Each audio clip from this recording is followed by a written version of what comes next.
So guys, हमने lecture series start कर दी थी। ठीक है, इंटरनल सिक्योरिटी GS3 हम कर रही हैं।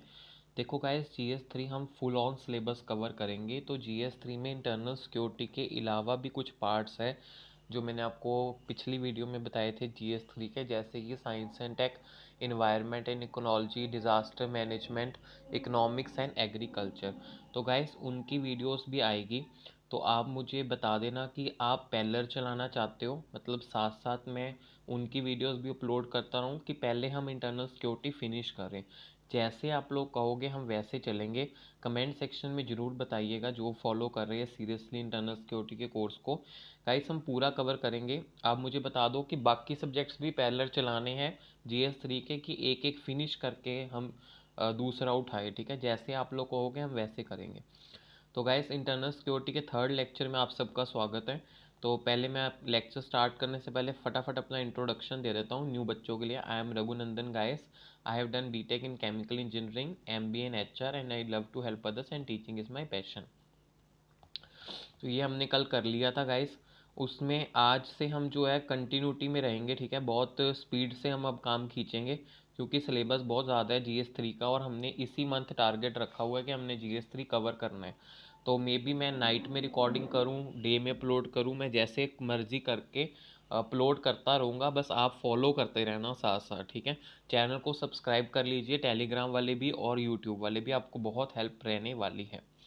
तो गाइस, स्टार्ट करते हैं। लास्ट क्लास में हमने छोड़ा था चैलेंजेस टू इंटरनल सिक्योरिटी। आज हमने करना है measures to strengthen the internal security. तो कैसे हम अपने देश की इंटरनल सिक्योरिटी को स्ट्रेंथन करें। स्ट्रेंथन मीन्स कैसे मजबूत बनाए। तो सबसे पहला पॉइंट है इसमें the stringent law against communal और हेट्रेड प्रोपागेंडा। देखो, किसी चीज़ में जब तक हमारे कानून सख्त नहीं होंगे तब तक क्या होगा, लोग कम्युनल राइट्स करते रहेंगे, हेट्रेड फैलाते रहेंगे, प्रोपागेंडा फैलाते रहेंगे। तो curb need to curb use of diverse nature of country for spreading hatred. Stringent action should be taken against such organisation as their propaganda can lead to violence. तो उन लोगों को रोकना बहुत ज़रूरी है क्योंकि ये लोग वायलेंस फैलाते हैं। Number 2 is consensus with state to bring police into concurrent list. आपको पता है पुलिस स्टेट लिस्ट में है। स्टेट लिस्ट में है तो ज़्यादा पावर्स वो यूज़ नहीं कर पाती। सेंटर उस पर ज़्यादा कानून नहीं बना पाती, ज़्यादा रेगुलेशन नहीं कर पाती। इस करके कंसेंसस बनाओ कि भाई पुलिस को लाओ कंकरेंट लिस्ट में, कि सेंटर चाहे वो भी पुलिस को रेगुलेट कर सके और स्टेट चाहे वो भी कर सके। इससे क्या होगा, ड्रग ट्रैफिकिंग जैसी बड़ी इश्यूज जो है वो हम सॉल्व कर पाएंगे। मेरा थोड़ा गला ख़राब है तो मैनेज कर लेना। Since pattern and dimension of crime has been changed a lot of since independence. आज क्राइम कहता बहुत अलग हो गया है। क्राइम आजकल फॉरेन कंट्रीज़ के साथ भी लिंक है, जैसे कि ड्रग ट्रैफिकिंग फ्रॉम म्यांमार। तो एक विषय नहीं रहा, और भी लिंकेज है, फॉरेन से भी क्राइम आ रहा है। तो इसलिए सेंटर को इन्वॉल्व करना बहुत ज़रूरी है। Third is comprehensive policy to curb black money. देखो, ब्लैक मनी, बिनामी ट्रांजिशन, इनके अलावा हमारे पास कुछ लॉज है, जैसे कि benami transition act, prevention of money laundering act. ये ब्लैक मनी के इशू को, एंटी सोशल एक्टिविटीज़ को आज भी कहता है, इन सब लॉज के बावजूद ये चीज़ें चल रही है। इसका मतलब है कोई ऐसा कानून बनाने की ज़रूरत है जो फिनेंशियल एक्शन टास्क फोर्स के साथ जो है कोऑर्डिनेट करता हो, और ताकि हम कर्ब कर सके ब्लैक मनी को भी। इससे भी इंटरनल सिक्योरिटी हमारी जो है स्ट्रेंथन होती है। Number fourth is targeted approach for poverty reduction. देखो, हमने पहले पढ़ा था कि पावर्टी के कारण लोगों में क्या आता है, अनएम्प्लॉयमेंट आती है। अनएम्प्लॉयमेंट के कारण क्या होता है, यूथ अट्रैक्ट होता है towards the terrorism and naxalite. तो इनको कर्ब करने की ज़रूरत है। वो कैसे होगी, एक अप्रोच बनानी पड़ेगी, कैसे गवर्नमेंट जो है कॉम्प्रिहेंसिव स्ट्रेटेजी बनाए, स्कीम्स लाए नक्सली अफेक्टेड लोगों में और सेंसिटिव एरियाज लाइक जेन के, ताकि लोगों को पावर्टी से राहत मिले, अनएम्प्लॉयमेंट से राहत मिले, और वो इन सब एक्टिविटीज़ में इन्वॉल्व ना हो। ठीक है। एक मिनट। ठीक है गाइस, उसके बाद next is national security strategy. National security strategy क्या है? तो नेक्स्ट गाइस है नेशनल सिक्योरिटी स्ट्रेटेजी। तो कहता है with changing and diversified nature of crime, increasing threat from neighbouring countries, there is need for better coordination between various security forces and their technological advancement, which can be achieved by comprehensive national security strategy. तो कह रहा है कि एक national security strategy बनाने की ज़रूरत है, क्योंकि आज क्राइम की नेचर बड़ी डिवर्सिफाई हो गई है, बदलाव आ गए हैं, कॉन्टीन्यूसली थ्रेट बढ़ता जा रहा है नेबरिंग कंट्रीज से, और जिस कारण सिक्योरिटी फोर्सेस में और जो नई day to day advance technology आ रही है उसमें एक कोऑर्डिनेशन बनाने की ज़रूरत है। इसलिए एक कंप्रिहेंसिव नेशनल सिक्योरिटी स्ट्रेटजी सरकार को बनानी चाहिए। Next is police reform. Police reforms आपको पता ही है कब से चल रहे हैं और काफ़ी मॉडर्नाइजेशन की ज़रूरत है। सुप्रीम कोर्ट ने प्रकाश सिंह केस 2006 में गाइडलाइंस भी दी थी, डायरेक्शंस दी थी कि कैसे करना है। स्मार्ट पुलिसिंग भी जो है वो वे फॉरवर्ड है, करा जा सकता है।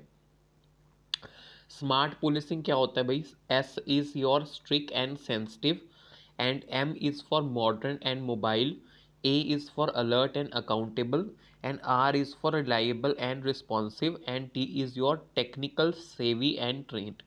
ये मैं आपको दे दूंगा सब एक्रोनिम्स, ठीक है। सो कहने का मतलब ये है कि स्मार्ट पुलिसिंग की भी ज़रूरत है, पुलिस रिफॉर्म्स की ज़रूरत है। Next is regulation on social media. Avoiding the use of social media for spreading the false propaganda and fake news is an important concern for security agencies. Newly framed IT guidelines for intermediaries and digital media ethics code rules 2021 is a forward step for it. Social media आपको पता है fake crime फैल रहा है, fake news फैल रही है, इसलिए एक स्ट्रिक्ट रेगुलेशंस की ज़रूरत है, और उसमें सरकार एक लाई भी है IT, that is information technology guidelines for intermediaries and digital media ethics code rules 2021 भी सरकार लेकर आई है। Next is reform in the criminal justice system. आपको पता है क्रिमिनल जस्टिस सिस्टम हमारा जो है वो कैसा है, बहुत लेट लोगों को न्याय मिलता है, काफ़ी पुराना जस्टिस सिस्टम चल रहा है, डिले होता है, इम्प्रॉपर कोऑर्डिनेशन है इन्वेस्टिगेशन एजेंसी और जुडिशरी के बीच में। तो implementation of justice Malimath committee report is a need of time. So देखो ये रिपोर्ट्स मेंशन अपने आंसर्स में करनी बहुत ज़रूरी है, ठीक है। जैसे उसमें हमने आईटी एक्ट, स्मार्ट पुलिसिंग, देखो यही सब चीज़ें जो आपको मार्क्स दिलवाएगी, ठीक है। सो ये आपको बस हाईलाइट कर लेना है कि ये चीज़ें बेसिक जो है आपको नोट करनी है, ठीक है। Next is stringent law to deal with the organised crime. Coordination चाहिए स्टेट और नेशनल जस्टिस में, यूनिफॉर्म लॉ होना चाहिए हर जगह, ताकि ऑर्गेनाइज क्राइम क्रिमिनल्स और हम जो है टारगेट कर सके, टेररिस्ट को रोक सके, ठीक है। Next is comprehensive strategy to combat naxalism. देखो naxalism is a biggest problem, ठीक है, आज तक चल रही है। तो इसको एक स्पेशल फोर्स बनाने की ज़रूरत है, जैसे कि आंध्र प्रदेश में ग्रे हाउंड करके पुलिस फोर्स है। इस तरह और भी फोर्सेस बनाने की ज़रूरत है ताकि हम नक्सलिज्म से फाइट कर सके। नेशनल काउंटर टेररिज्म सेंटर क्या है? There is need of federal agency like national counter terrorism centre for fight against issues like terrorism. एक स्पेशल सेल होना चाहिए, बेसिकली एक एजेंसी होनी चाहिए फेडरल लेवल पे, मतलब सेंट्रल लेवल पे, जो एक काउंटर कर सके टेररिज्म को, ठीक है। उसके बाद आपको पता है सीबीआई बहुत ताकतवर है, पर सीबीआई इतना अच्छे से काम नहीं कर पाता क्योंकि उसमें इतनी इंडिपेंडेंस नहीं है। तो कहता है उसको Delhi special police establishment act के तहत सारी पावर्स मिली है, पर खुद की उसकी पावर्स नहीं है, इस करके उसको खुद को इनफ पावर देनी चाहिए ताकि पॉलिटिकल इंटरफेरेंस ना हो और वो अच्छे से अपना काम कर सके। फिर सीएपीएफ में भी रिफॉर्म्स लाने की ज़रूरत है, पर ये चीज़ें देखो उसने एंड में ऐड करी है। रीज़न क्या है कि भैया पहले मत लिख देना, इससे क्या होगा, आप शो कर दोगे कि हमारा सीबीआई में ताकत है ही नहीं है, तो ये नेगेटिव इम्पैक्ट पड़ेगा एग्जामिनर पे। तो पहले आपने मेन मेन इश्यूज डालने और लास्ट में ये पॉइंट्स आपने ऐड करने हैं, ठीक है। नेक्स्ट इज मोर पावर्स हो गया।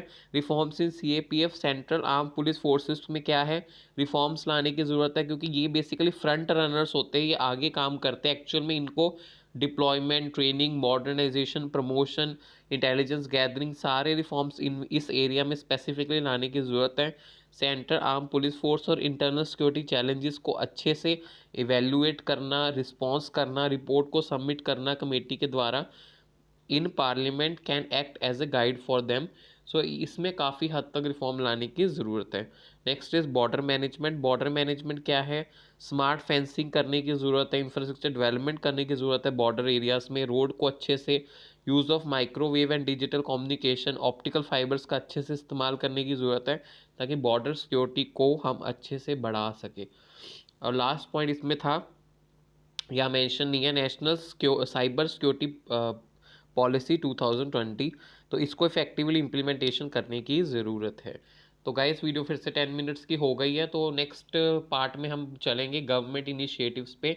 देखो ये वीडियो के जो पार्ट है ना, क्योंकि मैं मोबाइल से रिकॉर्ड कर रहा हूँ, मेरे पास ज़्यादा चीज़ें नहीं है, हेडफोन्स भी अच्छे नहीं है, क्योंकि अभी मैंने स्टार्ट ही कर रहा है, ठीक है, रिसोर्सेज भी नहीं है, पर हमने स्टार्ट कर दिया है, ठीक है।